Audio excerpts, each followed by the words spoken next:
அவங்க பெரியவங்களோட ஆசீர்வாதம் அவங்களுடைய ஆசைகள்லாம் இருக்கும் இல்லைங்களா?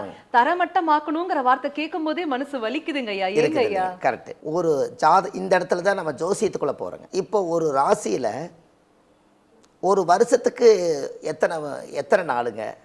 365. 365 + 360 வச்சுக்கலாம். அப்போ ஒரு ராசியில் 30 நாள் வருதுங்க. அப்போ இந்த 360 நாளில் இதில் 3 தலைமுறைக்கு பிரிக்கணும் நம்ம.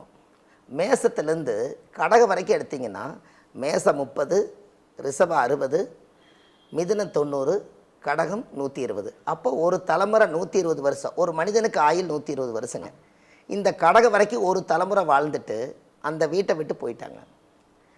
கடகத்துக்கு அப்புறம் சிம்மம், கன்னி, துலா, விருச்சிகம் இது வரைக்கும் 120 வருஷம். அப்போ 240ங்கும் போது 2 தலைமுறை வாழ்ந்துட்டாங்க. அதுக்கப்புறம் தனுசு, மகர, கும்ப, மீனம் இந்த 3 12 120 வருஷம் அது வாழ்ந்தோடனே இந்த 3 தலைமுறை முன்னாங்க 12 ராசிக்குள்ளே வாழ்ந்து முடிச்சுட்டாங்க. அப்போ கட்டத்திலேயே இடம் இல்லை, கட்டடத்தில் எப்படி இருக்க முடியும்?